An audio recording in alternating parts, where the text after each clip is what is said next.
has a resistance of 24 ohm is bent in the form of in the following shape. The effective resistance between A and B, ठीक है, A और B के बीच effective resistance कितना आएगा, आपसे ये पूछ रहा है। तो देखो बेटा, सबसे पहले ध्यान दो कि कोई वायर आपके पास है, ये मानते बेटा आपके पास एक वायर है और इसका नाम हम लोग क्या देते हैं बेटा, चलो ये हमारे पास एक वायर और इसका रेजिस्टेंस कितना है हमारे पास, ये है 24 ओम है। कितना ओम बेटा, 24। समझो, ये टोटल जो वायर था सबका सम कितना है बेटा, ये पूरा रेजिस्टेंस कितना है 24। अब बेटा इसी को बेंड करना है कैसे, एक तो आपके पास क्या बना रहे हैं, एक हम लोग बना रहे हैं क्या, ट्रायंगल। देखो ये 60 है, 60 तो आपको मालूम है ये वाला एंगल कितना होगा, 60 होगा। अब बेटा अगर तीनों एंगल क्या है 60 60 होते हैं तो ऐसे केस में होता है इक्विलेटरल ट्रायंगल। क्या होता है, इक्विलेटरल। तो ध्यान से समझो बेटा, अगर ये 5 सेंटीमीटर, ये भी 5 सेंटीमीटर होगा, ये भी 5 सेंटीमीटर होगा, और ध्यान से देखो अगर यहां तक ये 10 है और ये 5 है तो ये कितना होगा, 5 सेंटीमीटर होगा।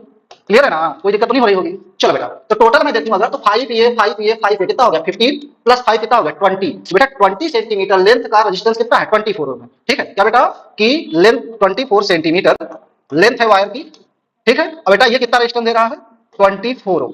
ठीक है, तो पूछो बेटा 1 सेंटीमीटर कितना देगा, तो आप बता दोगे बेटा कितना, 1 सेंटीमीटर जो देगा वो देगा 24 बाई, सॉरी ये हमारे पास कितना था, लेंथ कितनी थी बेटा, 5 5 5 20, सॉरी ये कितना था 20। ठीक है, तो बेटा हमारे पास कितना हो जाएगा, ये हो जाएगा 20। अब बेटा अगर देखो हमारे पास एक्चुअल में क्या चाहिए, 5 सेंटीमीटर सबकी लेंथ है। ठीक है, तो बेटा अगर पूछो 5 सेंटीमीटर लेंथ की जो रेजिस्टेंस होगी कितना होगा बेटा, तो आप बोलोगे 24 बाई 20 इंटू 5 दैट इज कितना बेटा, ये हो जाएगा आपके पास 6 ओम। कितना हो जाएगा, 6 ओम। ध्यान से समझो, 6 ओम बेटा इसका रेजिस्टेंस है, 6 इसका है, 6 इसका और 6 इसका है। मैं बेटा इसको थोड़ा कनेक्ट करूं तो कैसे हो जाएगा आपके पास, देखो ये एक हो गया, ये दूसरा रेजिस्टेंस हो गया, ये तीसरा रेजिस्टेंस हो गया और ये चौथा रेजिस्टेंस हो गया।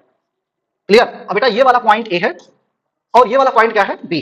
ठीक है, अब बेटा देखो ये भी आपके पास कितना है, 6 ओम का, ये भी 6 ओम का, ये भी 6 ओम का और ये भी कितना है, ये भी बेटा 6 ओम। ठीक है, और ध्यान से देखो बेटा, तो ये दोनों हमारे पास कैसे हैं, पैरेलल है दोनों, सॉरी ये दोनों कैसे हैं, सीरीज में। कैसे हैं, सीरीज में। अब बेटा जो सीरीज में है वो 6 के साथ कैसे आएगा, पैरेलल। तो देखो बेटा यहाँ पे क्या हो जाएगा हमारे पास, 6 ओम एंड 6 ओम, ये हो जाएगा बेटा आपके पास कितना, 6 ohm and 6 ohm are in series.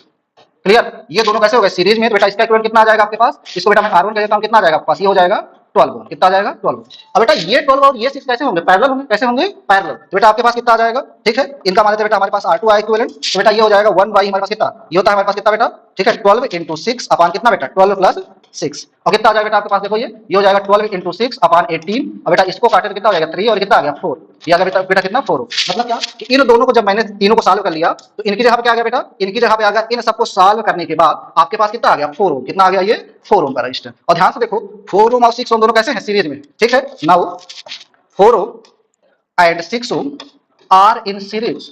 अब बेटा अगर ये दोनों सीरीज में है तो इसका टोटल रेजिस्टेंस कितना हो जाएगा, ये हो जाएगा बेटा आपके पास 4 प्लस 6 R प्लस R2 होता है ना, कितना हो जाएगा बेटा 10 ओम। कितना हो जाएगा, 10 ओम। ठीक है, इसका मतलब आंसर आपका कौन सा है, answer number B is correct. ठीक, तो इस तरह के क्वेश्चन के लिए हमेशा से प्रिपेयर रहिएगा। हम देखें अक्सर जो बोर्ड है इस तरह के आपके पास ट्रिकी माइंड से खेलता है। खेलता ऐसे है, कभी कभी देता है ए शेप में बना दिया, सी शेप में बना दिया, एल शेप बना दिया, एम शेप बना दिया और पूछ लेता है बताओ, ठीक है, कुछ पार्ट का रेजिस्टेंस दे देगा और फिर पूछ लेगा टोटल रेजिस्टेंस कितना होगा। ठीक है, तो उम्मीद करते हैं कि बात समझ में आई होगी। हालांकि ये क्वेश्चन मैंने और लिया है अभी आपको, ट्रायंगल को उसको सर्कल में मोड़ के। ठीक है, उसके बाद क्या है, कुछ एंगल देके फिर रेजिस्टेंस पूछा है, बताइए रेजिस्टेंस कितना होगा यहाँ पे।